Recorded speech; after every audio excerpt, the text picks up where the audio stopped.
तो अब बात इजराइल के सबसे बड़े इंतकाम की। ईरान में घुसकर इजराइल ने हमास के पॉलिटिकल चीफ इस्माइल हानिया को मार गिराया।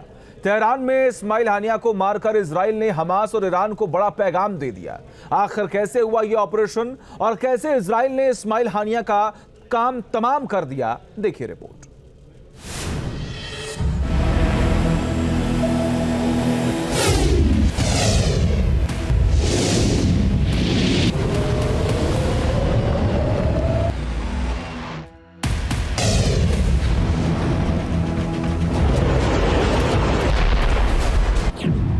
इजराइल का सबसे बड़ा इंतकाम।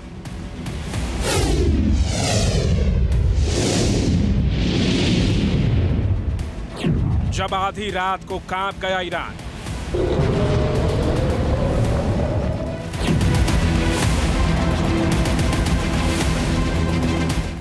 ये वो वक्त था जब ईरान की राजधानी तेहरान धमाके से दहल गई। तेहरान में ऐसा हमला हुआ कि हमास के पॉलिटिकल चीफ इस्माइल हानिया का काम तमाम हो गया। इस्माइल हानिया उत्तरी तेहरान में IRGC के गेस्ट हाउस में ठहरा हुआ था। बताया जा रहा है कि यह तेहरान में उसका घर था। यहीं इजराइल ने घुसकर हमला किया।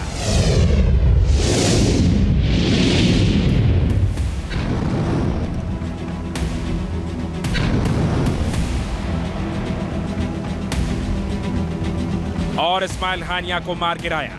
इस्माइल हानिया के साथ उसका बॉडीगार्ड भी मारा गया, जिसकी पुष्टि IRGC ने की है। इस हमले से चंद घंटे पहले इस्माइल हानिया ईरान के नए राष्ट्रपति मसूद पजेश्कियान के शपथ ग्रहण समारोह में शामिल हुआ था। तस्वीरों में दिख रहा है कि हानिया इजराइल के कट्टर दुश्मन हिजबुल्लाह हूती के नेताओं और फिलिस्तीनी इस्लामिक जिहाद के नेताओं से मिल रहा है। इस्माइल हानिया ने इससे पहले ईरान के नए राष्ट्रपति से मसूद पजेश्कियान और ईरान के सर्वोच्च नेता आयतुल्लाह अली खामेनी से भी मुलाकात की थी। लेकिन इस्माइल हानिया को नहीं पता था कि यह उसकी आखिरी रात होने वाली है। मौत गेस्ट हाउस में उसका इंतजार कर रही है। ईरान को हमले में मोसाद और CIA के होने का शक है। मिडिल ईस्ट से जो भी मीडिया रिपोर्ट सामने आ रही हैं, उनमें ईरान में घुसकर इजराइल के हमले और हानिया को मार गिराने की नई नई थ्योरी सामने आ रही हैं। पहली थ्योरी एंटी टैंक मिसाइल से हमले की है।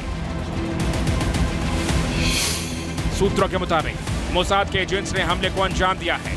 इस्माइल हानिया को मार गिराने के लिए स्पाइक एंटी टैंक मिसाइल का इस्तेमाल किया गया है। दावा है कि 2 स्पाइक NLOS मिसाइल से IRGC गेस्ट हाउस पर हमला किया गया, जिसमें पहली मिसाइल ने इस्माइल हानिया को डायरेक्ट हिट किया, जबकि दूसरी मिसाइल से पूरा गेस्ट हाउस तबाह किया गया, ताकि इस्माइल हानिया के बचकर भागने की कोई गुंजाइश न रही। बताया जा रहा है कि हमले में स्पाइक के साथ शोल्डर लॉन्च मिसाइल का इस्तेमाल किया गया है, जिसे तस्करी करके ईरान तक पहुंचाया गया। इस मिसाइल की रेंज 2 किलोमीटर तक है।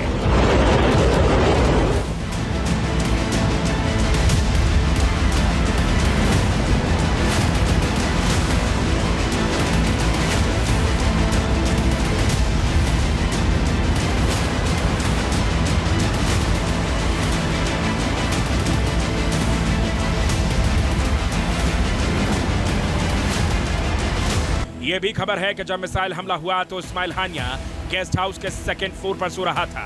अचानक ही जोरदार धमाका हुआ और इस्माइल हानिया का काम तमाम हो गया।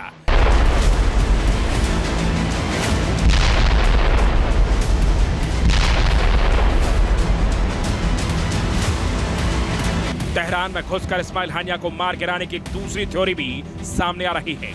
हेलफायर मिसाइल के इस्तेमाल की इसमें बात कही जा रही है। सूत्रों के मुताबिक दावा है कि इजराइल F-35 फाइटर जेट से AGM-114 हेलफायर मिसाइल को दाग सकता है, क्योंकि F-35 जेट रडार को जैम करने में सक्षम है और हेलफायर मिसाइल हवा से जमीन पर अचूक निशाना लगाती है।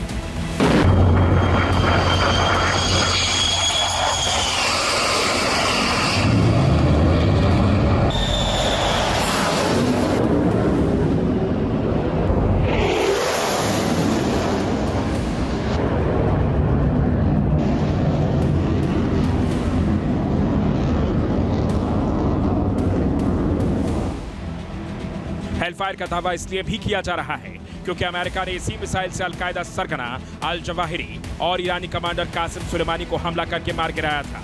दोनों को बचने तक का मौका नहीं मिला था।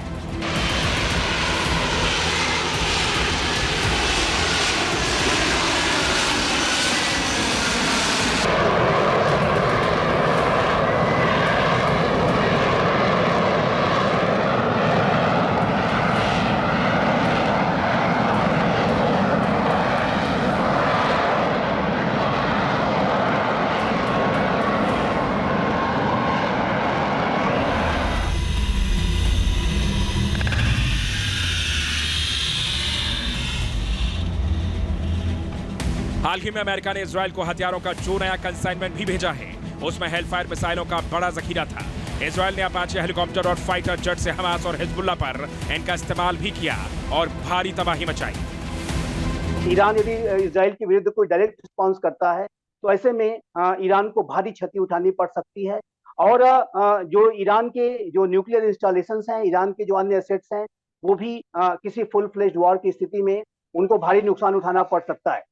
और वर्तमान समय में यद्यपि कि ये जो बैठक अवश्य चल रही है, लेकिन इस बात की संभावना ज्यादा दिखाई देती है कि जो ईरानियन अदर प्रॉक्सीज हैं, हिजबुल्लाह विशेष रूप से, वो कोई इजराइल के विरुद्ध कार्रवाई करने के बारे में कदम उठा सकता है। इस्माइल हानिया 7 अक्टूबर 2023 को इजराइल में हुए हमले का मास्टरमाइंड था।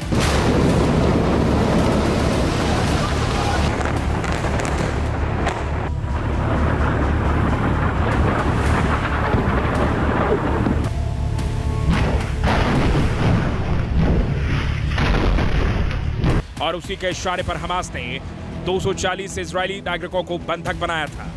इजराइल ने तेहरान में घुसकर इस्माइल हानिया को मारकर 7 अक्टूबर के हमले का बदला ले लिया है। इससे पहले अप्रैल महीने में इस्माइल हानिया के 3 बेटे और 4 पूतों को इजराइल ने गाजा में स्ट्राइक करके मार गिराया।